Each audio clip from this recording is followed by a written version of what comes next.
नमस्कार दोस्तों, गार्गी क्लासेस पर आपका स्वागत है। हम बात कर रहे थे अक्टूबर 2021 के जो करंट अफेयर्स थे उनकी। दो वीडियोस ऑलरेडी अपलोड किए जा चुके हैं। आज ये थर्ड वीडियो है जिसमें अक्टूबर पूरा कंप्लीट हो जाएगा, फिर नवंबर का वीडियो आपको कल मिल जाएगा। ठीक है, तो वीडियो को स्टार्ट करने से पहले नोट्स से रिलेटेड इंपॉर्टेंट इन्फॉर्मेशन, अगर आपको नोट्स की रिक्वायरमेंट है जो आपके सामने मैंशनड है तो आप टेलीग्राम चैनल ज्वाइन कर सकते हो, जहाँ पर लिंक डिस्क्रिप्शन बॉक्स में गिवन है। ठीक है, और वहीं पर टेलीग्राम चैनल पर एक पिंड मैसेज, उस पिंड मैसेज को सिंपल वे में आपको फॉलो करना है। पीडीएफ अगर राजस्थान करंट अफेयर्स की बात करें तो नवंबर 2021 तक रेडी है, बिल्कुल वो आप परचेज कर सकते हो। बाकी इनके लिए कुछ एक टोकन मनी आपको पे करनी होती है नोट्स के लिए, जो पूरा डिटेल है वो टेलीग्राम चैनल पे उस मैसेज में गिवन है। ठीक है, तो चलिए स्टार्ट करते हैं मेन कंटेंट को। आज की सबसे पहली इंपॉर्टेंट न्यूज़ है that is related to annual status of higher education in India. देखो, इसमें ये बताया जा रहा है कि राजस्थान में लगभग 50 के लगभग जनरल यूनिवर्सिटीज़ हैं, जो कि नंबर्स की अगर बात करें, जनरल यूनिवर्सिटीज़ जैसे बीए बीएससी ये जो कोर्सेज करवाने वाली जो यूनिवर्सिटीज़ होती हैं, तो इनके नंबर्स के हिसाब से देखें तो इंडिया में सबसे ज़्यादा राजस्थान में ही है। दूसरी तरफ टेक्निकल यूनिवर्सिटीज़ की अगर बात करें तो राजस्थान में टोटल 11 टेक्निकल यूनिवर्सिटीज़ हैं। इस पॉइंट ऑफ व्यू से कि नंबर ऑफ टेक्निकल यूनिवर्सिटीज़, तो इस पॉइंट ऑफ व्यू से राजस्थान का इंडिया में रैंक है 4th। तो जनरल यूनिवर्सिटी वाइज नंबर 1 और technical university wise rank number 4। ठीक है, जनरल में नंबर 1 और टेक्निकल में नंबर 4। और इसके अलावा टेक्निकल यूनिवर्सिटीज़ सबसे ज़्यादा तमिलनाडु में है 18, और इस तरीके से तमिलनाडु फर्स्ट रैंक पे आता है। ठीक है, टेक्निकल यूनिवर्सिटी की कैटेगरी में, ये ध्यान रखें। पर एक चीज़ बड़ी अजीब है और अपने आप में शॉकिंग भी है, सरप्राइजिंग भी है, वो ये कि राजस्थान में यूनिवर्सिटीज़ बहुत हैं, राजस्थान और यूपी में, पर यहाँ पर जो एडिक्वेट क्वालिटी होनी चाहिए ना, एजुकेशनल क्वालिटी, उन पैरामीटर्स पे राजस्थान और यूपी अच्छे उतरते नहीं हैं, खरे नहीं उतरते हैं। तो बोले इनको क्वालिटी इंप्रूव करने की ज़रूरत है, ये बात बोली गई इससे एनुअल सर्वे रिपोर्ट में। देखो, दूसरी इंपॉर्टेंट न्यूज़ है that is related to second largest cricket stadium. इसका देखो भूमि पूजन हो चुका है। इसके बारे में हमने पहले भी करंट अफेयर में एक कंटेंट ऑलरेडी डिस्कस कर लिया था प्रीवियस वीडियोस में। जो चौंप विलेज है जयपुर में, दिल्ली बाईपास पर लोकेटेड है, वहाँ पर ये इनॉग्रेशन हुआ है, ज़मीन की पूजन हो चुकी है। और ये अपने आप में देख सकते हो कि ये बहुत बड़ा प्रोजेक्ट होगा। ठीक है, और एरिया वाइज देखा, एरिया मतलब सिटिंग कैपेसिटी के हिसाब से देखा जाए तो वर्ल्ड का 3rd लार्जेस्ट क्रिकेट स्टेडियम होगा। ठीक है, इसके अलावा आप देख सकते हो कि इसके अलावा यहाँ पर जो भी कंस्ट्रक्शन एक्टिविटीज़ होंगी वो किस पे बेस्ड होगी, जो मोटेरा स्टेडियम है ना, नरेंद्र मोदी स्टेडियम जिसको बोला जाता है गुजरात में, ठीक है, उस स्टेडियम की तर्ज पर ही यहाँ पर भी कंस्ट्रक्शन एक्टिविटीज़ होंगी। तो ये ध्यान आप ज़रूर रखें, इसको इम्पोर्टेंट है ये। इसके अलावा राजस्थान में एक इम्पॉर्टेंट न्यूज़ है that is related to airports. देखो, सांगानेर एयरपोर्ट राजस्थान का इकलौता इंटरनेशनल एयरपोर्ट। ठीक है, बाकी डोमेस्टिक एयरपोर्ट्स हैं, इंटरनेशनल एक भी नहीं है। तो ऐसे में इंटरनेशनल एयरपोर्ट्स की बात करें तो सांगानेर एयरपोर्ट जो कि राजस्थान का इकलौता है, उसको देखो प्राइवेट सेक्टर को हैंडओवर कर दिया गया है, और ये काम हुआ 11 अक्टूबर 2021 को। और अभी जो टेक ओवर करने वाला जो ग्रुप है उसका नाम है अडानी ग्रुप, और 50 साल की लीज पर ये गया है। इसके अलावा आप देख सकते हो इन राजस्थान में सांगानेर एयरपोर्ट के अलावा 6 और सिविल एविएशन एयरपोर्ट्स हैं। उनके नाम बड़े इंपॉर्टेंट है, कई बार क्वेश्चन आ जाते हैं, जैसे कि नाल एयरपोर्ट है बीकानेर में, डबोक है उदयपुर में, किशनगढ़ है अजमेर में। इसके अलावा कोटा और जैसलमेर और रतनाड़ा है वो जोधपुर में। इस तरीके से टोटल हो गए 7, 6 तो हो गए कौन से डोमेस्टिक और 1 हो गया इंटरनेशनल, तो टोटल हो गए 7 एयरपोर्ट्स राजस्थान में। आगे चलते हैं। नेक्स्ट न्यूज़ है सांभर लेक मैनेजमेंट एजेंसी से रिलेटेड। तो देखो, ये जो मैनेजमेंट एजेंसी है इस तरीके की, ये चौथी है इंडिया में। इसके पहले 3 already lake management agencies establish की जा चुकी हैं, जैसे कि चिल्का लेक जो कि उड़ीसा में है, लोकटक लेक जो कि मणिपुर में है, EKW that means eastern Kolkata wetland, ठीक है, ये वेस्ट बंगाल में आ गई, और सांभर अब चौथी है जहां पर मैनेजमेंट एजेंसी स्टैब्लिश की गई है, वो है राजस्थान में। तो ऐसे आप ध्यान रखोगे, 4 लेक मैनेजमेंट एजेंसीज अब ऑल ओवर इंडिया हो चुकी हैं। ठीक है, काम क्या होगा इसका, लेक सांभर को कंजर्व करने का काम। ठीक है, अप्रूवल दिया है गवर्नमेंट ऑफ राजस्थान ने, और इसका जो मेन आप कह सकते हो मेन जो चेयरमैन होंगे वो होंगे राजस्थान में जो एनवायरनमेंट मिनिस्टर हैं राजस्थान के, सुखराम विश्नोई, वो देखेंगे पूरा इसका मैनेजमेंट। तो ये आप ध्यान रखें, बड़ी इंपॉर्टेंट न्यूज़ है ये। इसमें देखो काम क्या होगा, इस एजेंसी का प्रोटेक्शन करना, कंजर्व करना, डेवलपमेंटल एक्टिविटीज़ को रेगुलेट करना सांभर लेक एरिया में। तो ये थोड़ा इंपॉर्टेंट था, इसलिए हमें देखना ज़रूरी है। इसके अलावा राजस्थान में अगर वेटलैंड्स की बात करें, ठीक है, तो वेटलैंड मतलब नम भूमियाँ, तो इनके नंबर्स हैं दो। एक तो है केवलादेव जो कि भरतपुर में है, एक सांभर लेक, आपको पता ही है ये तो। इसके अलावा नेक्स्ट जो न्यूज़ आती है that is related to Rajasthan को। देखो यूरेनियम प्रोडक्शन में 5वीं रैंक दी गई है, 5वें रैंक पे आता है राजस्थान। अब देखते हैं इसके हिसाब से इंपॉर्टेंट चीज़।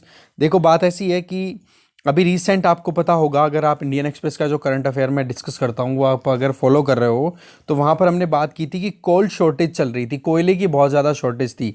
और ये केवल राजस्थान इंडिया स्पेसिफिक नहीं था, ये चाइना ने भी फेस किया है, वेस्टर्न कंट्रीज़ में भी प्रॉब्लम आई थी, ठीक है।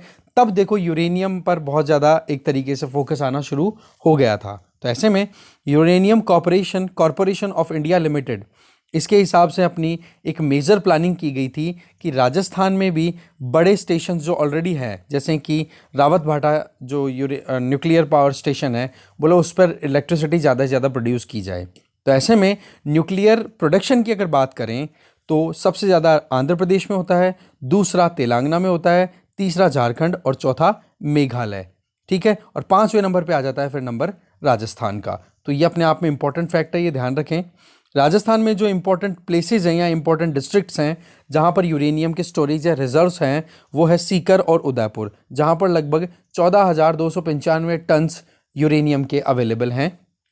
इसके अलावा न्यूक्लियर पावर की अगर प्रोडक्शन देखें राजस्थान में पर्टिकुलरली, तो 2020-21 में जितनी इलेक्ट्रिसिटी प्रोड्यूस हुई है ना राजस्थान में, उसका 3.1% तो न्यूक्लियर पावर से प्रोड्यूस हुआ है।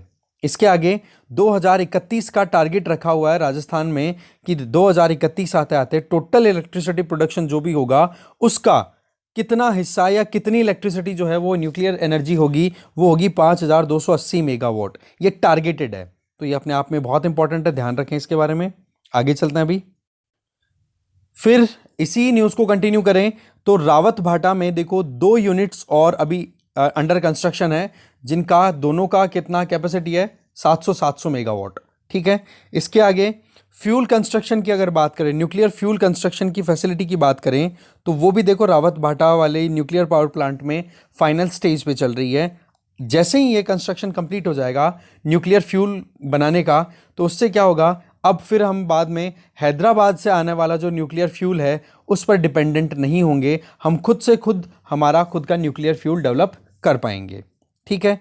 इसके अलावा इधर देख सकते हो माही बांसवाड़ा माही में भी, वहाँ पर भी न्यूक्लियर पावर प्लांट के लिए 4 यूनिट्स के लिए एडमिनिस्ट्रेटिव और फाइनेंशियल अप्रूवल मिल चुका है, जो कि 700 यूनिट की 4 यूनिट होगी, ठीक है। तो ऐसे करके आप देखोगे लगभग 2800 मेगावाट का ये प्रोजेक्ट हो जाएगा पूरा, 4 यूनिट, हर एक 700 की, तो 700 का 28 हो गए सीधे सीधे। आ जाओ फिर नेक्स्ट इंपॉर्टेंट है news related to Suratgarh super critical thermal power plant के बारे में। तो यहाँ पर अभी 8वीं यूनिट जो है जिसकी कैपेसिटी है 660 मेगावाट, उसका कॉमर्शियल प्रोडक्शन शुरू हो चुका है। डेट है 6 अक्टूबर 2021। तो ये अपने आप में बहुत इंपॉर्टेंट फैक्ट है। एक चीज़ मैं फिर से यहाँ पर बोलूँगा कि आप स्टैटिक पोर्शन एक बार ज़रूर देखो, अगर आपने स्टैटिक पोर्शन नहीं देखा है तो, क्योंकि स्टैटिक के बाद में ही करंट अफेयर्स पे अच्छी कमांड बनती है, ठीक है जी। फिर नेक्स्ट न्यूज़ आ जाती है मल्टी मॉडल लॉजिस्टिक्स हब की बात करें या पार्क की बात करें राजस्थान में। देखो नाम से पता पड़ रहा है मल्टी मॉडल, इसका मतलब अलग अलग सेगमेंट्स, बहुत सारे, एक कहते हैं ना कि एक चेन क्रिएट करेंगे यहाँ पे। और ये बनाया कहाँ पर जा रहा है, लॉजिस्टिक्स हब या पार्क, ये किशनगढ़ अजमेर में बनाया जा रहा है। इसके पीछे वजह क्या है, क्योंकि किशनगढ़ देखो एक तो नेशनल हाईवे पे लोकेटेड है और दूसरा जो दिल्ली मुंबई इंडस्ट्रियल कॉरिडोर है उस पर भी आ जाता है। तो इस तरीके से रेलवे और रोड दोनों ट्रांसपोर्टेशन की फैसिलिटी किशनगढ़ अजमेर में अच्छे से अवेलेबल है, इसलिए यहाँ पर लॉजिस्टिक्स हब तैयार किया जा रहा है, ठीक है। इसमें आप देखो वेयर हाउसेज होंगे, ऑटोमोबाइल कंपनी भी होगी, पैकेजिंग इंडस्ट्री भी होगी, ट्रांसपोर्ट हब भी बनेगा ये अपने आप में, और फोकस होगा वर्ल्ड क्लास लॉजिस्टिक्स फैसिलिटीज़ को डेवलप करना। और प्रधानमंत्री गति शक्ति योजना जो कि इंफ्रास्ट्रक्चर को बूस्ट करने के लिए जो प्रोग्राम गवर्नमेंट ऑफ इंडिया का लॉन्च हुआ है, इसी के अंडर में ये होगा काम, ठीक है। ये मल्टी मॉडल लॉजिस्टिक हब इसी के अंडर में आएंगे, जिससे कि इकोनॉमिक ग्रोथ भी इंश्योर की जा सकती है राजस्थान की और इंडिया की। इसके आगे देखें तो इसमें एक फिक्स्ड फंडिंग है, वो गवर्नमेंट ऑफ इंडिया के द्वारा दी जाएगी। और आप देखोगे किशनगढ़ को क्यों इंक्लूड किया गया है इस पर्टिकुलर जगह, पर्टिकुलर टास्क के लिए, जिसमें मल्टी मॉडल लॉजिस्टिक्स पार्क या हब डेवलप करने की बात की जा रही है। इसके पीछे वजह है, एक तो दिल्ली मुंबई नेशनल हाईवे पे लोकेटेड होना, और एक है दिल्ली मुंबई इंडस्ट्रियल कॉरिडोर जो कि रेलवे फ्रीट कॉरिडोर है, उस पर लोकेट होना। तो रेलवे और रोड दोनों ट्रांसपोर्टेशन फैसिलिटी अच्छी अवेलेबल है, इसलिए यहाँ पर किशनगढ़ को सेलेक्ट किया गया है। आगे चलते हैं अभी। नेक्स्ट इंपॉर्टेंट न्यूज आ जाती है, राजस्थान विद्युत उत्पादन निगम लिमिटेड जो है वो 2000 मेगावाट का सोलर पार्क इंस्टॉल करेगा बीकानेर में। तो ये राजस्थान विद्युत उत्पादन निगम है, ये गवर्नमेंट की अंडरटेकिंग है, सरकारी कंपनी है। तो ये अपने आप में पहली बार होगा राजस्थान में कि एक सरकारी कंपनी सोलर पार्क डेवलप करेगी। ठीक है, पहले तो ये बीकानेर की बजाय जैसलमेर में अप्रूवल मिल चुका था इसका, पर मुद्दा क्या है कि वहाँ पर जो ग्रेट इंडियन बस्टर्ड का एरिया है, गोडावन का एरिया जो डिक्लेयर किया हुआ है जैसलमेर में, इस वजह से वहाँ पर इलेक्ट्रिसिटी प्रोडक्शन को एक बार हटा दिया था, मतलब इस अप्रूवल को चेंज करके, और फिर बोला कि बोले इसकी बजाय बीकानेर में अगर हम काम करें तो ठीक रहेगा। तो इसलिए जैसलमेर की बजाय अब कहाँ पर होगा, ये बीकानेर की पुग्गल तहसील में, पुग्गल तहसील में ज़मीन जो है वो आइडेंटिफाई कर ली गई है। तो इसमें देखो फर्स्ट फेज़ की अगर बात करें तो फर्स्ट फेज़ में लगभग 810 मेगावाट का काम होगा, जिसकी कॉस्टिंग रहेगी 2585 करोड़ रुपए। ठीक है, बचा हुआ जो इंस्टॉलेशन कैपेसिटी होगी, जो बच गई कितनी, 1190 मेगावाट, वो देखो प्राइवेट सेक्टर के द्वारा वहाँ पर इन्वेस्ट कराया जाएगा। तो फर्स्ट फेज़ में ये तो सरकार का काम हो गया, और फिर 1190 मेगावाट का हो जाएगा कौन सा, प्राइवेट सेक्टर का। तो ऐसे में ये राजस्थान में पहला ऐसा सोलर पार्क का प्रोजेक्ट है जो कि गवर्नमेंट अंडरटेकिंग कर रहा है, और गवर्नमेंट अंडरटेकिंग का नाम आपको पता है ही, राजस्थान विद्युत उत्पादन निगम लिमिटेड। ठीक है, इसके आगे अगर देखें तो इंपॉर्टेंट स्कीम स्टार्ट हो जाती है राजस्थान सरकार के द्वारा चलाई हुई। तो सबसे पहली अगर स्कीम की बात करें तो वो है चीफ मिनिस्टर युवा संबल योजना 2021। इसमें देखो अनएम्प्लॉयमेंट अलाउंसेस दिए जाते हैं, और अनएम्प्लॉयमेंट अलाउंसेस के साथ में ट्रेनिंग देने की बात भी अभी की गई है। तो देखो ये स्कीम जो है वो department of labour skill development and entrepreneurship, इसके द्वारा कंडक्ट कराया जाता है, जिसमें मेन काम क्या है, अनएम्प्लॉयमेंट अलाउंसेस। ठीक है, इसमें ये अभी देखो 26 अक्टूबर 2021 से नए ऑर्डर्स हैं वो रिलीज हुए हैं, जो कि 1 जनवरी 2022 से इंप्लीमेंट होना शुरू हो जाएंगे। तो ऑर्डर्स तो देखो 26 अक्टूबर को रिलीज हो गए, पर इंप्लीमेंटेशन कब होगी उन ऑर्डर्स की, 1 जनवरी 2022 से। इसमें क्या होगा, जो मेल बेनिफिशियरीज हैं उनको तो देखो 4000 रुपये तक का अनएम्प्लॉयमेंट अलाउंस दिया जाएगा, और विमेन और ट्रांसजेंडर या डिफरेंटली एबल्ड जो दिव्यांग जन हैं उन लोगों को 4500 रुपये पर मंथ के हिसाब से पैसा दिया जाएगा। इसमें देखो ये जो नए ऑर्डर्स हैं इनमें क्या किया गया है, इंक्रीमेंट किया गया है, क्योंकि अभी करंट सिचुएशन देखोगे तो मेल्स को तो मिलते हैं देखो 3000 रुपये, और इस वाली कैटेगरी को विमेन भी आ गई, ट्रांसजेंडर भी आ गए, डिफरेंटली एबल्ड पर्सन्स भी आ गए, तो इनको 3500 रुपये पर मंथ के हिसाब से मिलते हैं। अब इसमें क्या होगा, साथ साथ में ट्रेनिंग भी दी जाएगी। अच्छा, अब यहाँ से आप देख सकते हो 3000 से बढ़ा करके 4000 कर दिया, और 3500 से बढ़ा करके 4500 रुपये कर दिए। ठीक है ना, आगे चलते हैं अभी ये जो अलाउंसेस हैं ये दिए तो जाएंगे, पर ऐसे नहीं कि फ्री फंड में ही दे दिए जाएंगे, उसके साथ में उनको इंटर्नशिप और स्किल ट्रेनिंग भी लेनी पड़ेगी। ठीक है, और इसके लिए देखो जो भी अनएम्प्लॉयड हैं वो अपना रजिस्ट्रेशन करा सकते हैं, और रजिस्ट्रेशन का जो टाइम है वो है 1 अप्रैल से लेके 30 जून। तो अप्रैल से लेके 30 जून का मतलब अप्रैल मई जून 3 महीने, मतलब 1 साल में 3 महीने तक ओपन रहेगा पोर्टल, जब एप्लीकेशन की जा सकती है। ठीक है, और इसमें जो लिमिट थी पहले वो देखो 2 लाख रुपए तक, 60,000 रुपए थी मैक्सिमम, जो कि बढ़ा करके कितनी कर दी गई है, 2 लाख रुपए तक। इसके आगे स्किल ट्रेनिंग प्रोसेस जो होगा वो कुछ ऐसा होगा कि जो अभी अलाउंसेस के अंडर में जो स्किल दी जाएगी इसी स्कीम के अंडर में चल रहा है ये कंटिन्यू स्किल ट्रेनिंग प्रोसेस। इसमें देखो 3 महीने का काम होगा कम से कम, ज़्यादा भी हो सकता है, पर एक बार अगर किसी ने रजिस्ट्रेशन कर दिया, ट्रेनिंग शुरू कर दी और अनएम्प्लॉयमेंट अलाउंसेस लेने की बात कर ली, तो उसको कम से कम 3 महीने की ट्रेनिंग लेनी होगी। और ट्रेनिंग कंडक्ट कौन करवाएगा, RSLDC, that means Rajasthan skill and livelihood development corporation. ठीक है जी, अब इसमें देखो जिन लोगों के पास में ऑलरेडी कोई डिप्लोमा किया हुआ है, कोई डिग्री है या कोई सर्टिफिकेट कोर्स कर रखा है, देखो उनको तो कोई ट्रेनिंग की ज़रूरत होगी नहीं, पर जो लोग बेरोजगार हैं और नॉर्मल कोर्सेज किए हुए हैं, जिनके कोई टेक्निकल कोर्स नहीं है, एक्सपर्टाइज नहीं है, तो उन लोगों को दिन में 4 घंटे के लिए ट्रेनिंग के लिए जाना होगा। और ट्रेनिंग के लिए 21 डिपार्टमेंट्स को नोटिफाई किया गया है राजस्थान सरकार के द्वारा, और उसके बाद में सर्टिफिकेट भी इशू किया जाएगा। ठीक है जी, ये राजस्थान सरकार की अपने आप में एक फ्लैगशिप स्कीम है, बहुत ही इंपॉर्टेंट स्कीम है, जिसका नाम है चीफ मिनिस्टर युवा संबल योजना। ठीक है जी। नेक्स्ट इंपॉर्टेंट स्कीम की बात करें तो वो है राजस्थान गवर्नमेंट हेल्थ स्कीम। देखो ये स्कीम शुरू तो हो गई थी 1 जुलाई 2021 से, इसके बारे में हमने प्रीवियस वीडियोस में ऑलरेडी डिस्कस कर लिया है।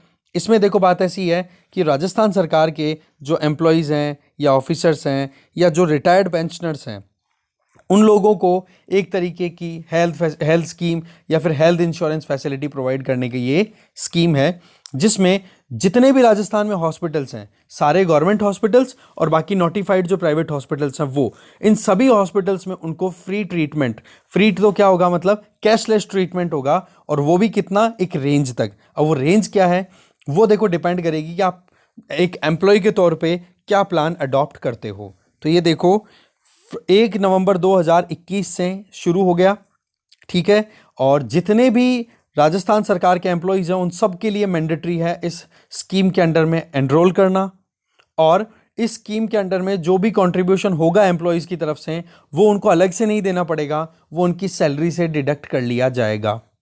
इसके अलावा जो सेंट्रल गवर्नमेंट की हेल्थ स्कीम है, सेंट्रल गवर्नमेंट हेल्थ स्कीम जो कि गवर्नमेंट ऑफ इंडिया के द्वारा चलाई जा रही है, उसी लाइन के ऊपर राजस्थान सरकार ने भी अपनी तरफ से ये Rajasthan government health scheme launch की है, जो कि एक हेल्थ इंश्योरेंस स्कीम है। साथ में जो भी एम्प्लॉई है, एम्प्लॉय के फैमिली मेंबर्स भी होते हैं, अब फैमिली मेंबर्स को भी प्रोटेक्शन दी जाए, कवरेज दिया जा रहा है। वो कैसे कि 20,000 रुपये तक की जो ओपीडी होती है, आउटडोर जो पेशेंट चेकिंग होती है, ठीक है, ओपीडी है, वो तो देखो 20,000 रुपये तक की देखी जाएगी। और अगर कोई सीरियस आइलमेंट है, कोई बीमारी है, तो 5 लाख रुपए तक का इंडोर ट्रीटमेंट, जैसे कोई ऑपरेशन करवाना हो कुछ और, तो फैमिली मेंबर्स का भी 5 लाख रुपए तक का treatment free of cost cashless हो जाएगा। साथ में सीरियस इलनेस है तो 5 लाख रुपए एडिशनल और दे दिए जाएंगे। तो ये तरीका है यहाँ पर राजस्थान सरकार के द्वारा जो हेल्थ स्कीम चालू की गई है। इसके आगे अगर देखें तो इंपॉर्टेंट न्यूज़ आ जाती है, scheduled caste and other backward classes के लिए डेवलपमेंट फंड जो है वो स्टैब्लिश किया गया है। कब?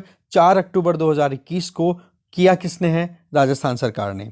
इसमें मेन काम क्या होगा कि जो SC ST स्टूडेंट्स के लिए हॉस्टल्स हैं या जो रेजिडेंशियल स्कूल्स हैं उनको मॉडर्नाइज करने में क्या किया जाएगा, वहाँ पर स्पोर्ट्स के लिए मटेरियल अवेलेबल होंगे जिससे कि उनका फिजिकल डेवलपमेंट हो सके, कंप्यूटर्स की फैसिलिटी अवेल कराई जाएगी जिससे कि वो टेक्निकली साउंड हो सके, और ऐसे टूल्स अवेल कराए जाएंगे उन हॉस्टल्स में या रेजिडेंशियल स्कूल्स में जिससे कि वो अपने आप को एम्प्लॉयबल बना सके, रोजगार मतलब एक तरीके से एम्प्लॉय जॉब मिल सके उनको, मतलब है ना। इसके आगे एक इंपॉर्टेंट फैक्ट और है, that is related to Valmiki Kosh. देखो वाल्मीकि कोष की अगर बात करें तो इसके अंडर में वाल्मीकि सोसाइटी के जो लोग भी हैं, जो बच्चे हैं, उनको प्रॉपर अपॉर्चुनिटी देना जिससे कि वो एक डिग्निफाइड लाइफ जी सके। इसमें क्या होता है कि जो वाल्मीकि हॉस्टल्स हैं उनको मॉडर्नाइज करना, वहाँ पर बच्चों को स्ट्रेंथन करना एजुकेशन दिला करके और डिग्निफाइड लाइफ जीने के लिए उनको इंस्पायर करते हुए। तो उसमें भी क्या किया गया है कि देखो नॉर्मली बच्चों को जो पैसा मिलता है, जो भी फैमिली को मिलता है, वाल्मीकि कम्युनिटी से बिलोंग करने वाली फैमिलीज़ को पैसा, तो उसके लिए अब देखो एडिशनली 5,000 रुपये और अलोकेट करना शुरू कर दिए हैं। और वो किस हिसाब से कि एक बच्चा है वो मेरिटोरियस है, बहुत अच्छा है पढ़ने में, तो उसकी मेरिट के बेसिस पे उसके माँ बाप को सालाना 5,000 रुपये एक्स्ट्रा देना शुरू करने की बात की गई है राजस्थान सरकार के द्वारा इस वाल्मीकि कोष के अंडर में। फिर इंपॉर्टेंट न्यूज़ आ जाती है, दैट इज़ रिलेटेड टू जो Indira Gandhi urban credit card scheme है उससे रिलेटेड। देखो जो स्ट्रीट वेंडर्स हैं उनको बहुत ज़्यादा परेशानियों का सामना करना पड़ रहा है, पर्टिकुलरली बात की जाए कोविड-19 पेंडेमिक के आउटब्रेक के बाद में। तो जो अनएम्प्लॉयड यूथ है ना, उनको 50,000 रुपये तक इंटरेस्ट फ्री लोन देने की बात की गई है 1 साल के लिए, ठीक है। तो ये एक तरीके का एम्प्लॉयमेंट लोन है। उम्र होगी जो भी बेनिफिशियरीज होंगे उनकी 18 से 40 साल, और साथ में ये वो लोग होंगे जो कि बेरोजगारी भत्ता नहीं ले रहे हैं। जैसे हमने देखा था ना, चीफ मिनिस्टर युवा संबल योजना, अगर उस स्कीम का फायदा कोई उठा रहा है ना तो उसको यहाँ पर ये लोन वाली एलिजिबिलिटी क्राइटेरिया में नहीं कंसिडर किया जाएगा, ठीक है ना। तो अनएम्प्लॉयमेंट अलाउंसेस जो ले रहे हैं उन लोगों को कंसिडर नहीं किया जाएगा। इसके अलावा रजिस्ट्रेशन है वो 2 अक्टूबर से इसके स्टार्ट हो चुके हैं Indira Gandhi urban credit card scheme के। फिर इंपॉर्टेंट अगर स्कीम की बात करें या न्यूज़ की बात करें, दैट इज रिलेटेड टू रिडको। रिडको की अगर बात करें तो इसकी फुल फॉर्म है Rajasthan industrial corridor development corporation. ये देखो दिल्ली मुंबई इंडस्ट्रियल कॉरिडोर के अंडर में ही काम हो रहा है और दिल्ली मुंबई इंडस्ट्रियल कॉरिडोर जो है वो राजस्थान से होते हुए गुजर रहा है। तो इस केस में राजस्थान सरकार और केंद्र सरकार के बीच में एक memorandum of understanding MOU sign हुआ है, जिसमें अगर आप देखो तो राजस्थान सरकार का शेयर है 51 और गवर्नमेंट ऑफ इंडिया का शेयर है 49। और ये एक तरीके का स्पेशल पर्पस व्हीकल होगा जो कि इंफ्रास्ट्रक्चरल डेवलपमेंटल एक्टिविटीज़ में काम करेगा। तो रिडको ये बहुत ही इंपॉर्टेंट फैक्ट है, बहुत ही इंपॉर्टेंट चीज़ है। आगे चलते हैं फिर। नेक्स्ट जो न्यूज़ है that is related to invest Rajasthan summit 2022। देखो इसकी प्रपोज डेट है, ये समिट होगी 24-25 जनवरी 2022 को और होगी कहाँ पर? राजस्थान की कैपिटल जयपुर। जयपुर में एक एग्जीबिशन कन्वेंशन सेंटर है, वहाँ पर ये ऑर्गेनाइज होगा। इसमें मेन काम क्या है इन्वेस्ट राजस्थान समिट का? राजस्थान में इन्वेस्टमेंट को अट्रैक्ट करना। इसकी थीम क्या होगी? कमिटेड डिलीवर्ड, ठीक है। इसमें देखो जिस तरीके से राजस्थान लेवल पे इन्वेस्ट राजस्थान ये समिट हो रही है, उसी तरीके से हर एक डिस्ट्रिक्ट में डिस्ट्रिक्ट लेवल के समिट भी ऑर्गेनाइज की जाएगी। जैसे कि जोधपुर में होगी इन्वेस्ट जोधपुर, भरतपुर में होगी इन्वेस्ट भरतपुर, सीकर में होगी इन्वेस्ट सीकर, ठीक है।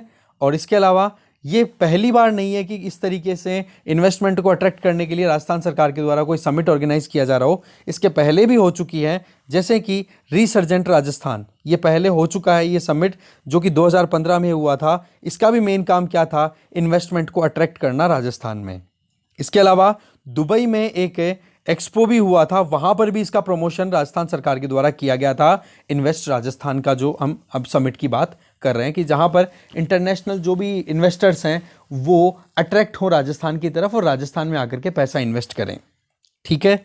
अब आ जाओ डिस्ट्रिक्ट लेवल टूरिज्म स्कीम की बात करें तो देखो राजस्थान सरकार के द्वारा राजस्थान इको टूरिज्म पॉलिसी 2021 है वो लॉन्च की जा चुकी है और उसी के अंडर में डिस्ट्रिक्ट लेवल इको टूरिज्म जो है प्रोग्राम वो चलेगा, ठीक है।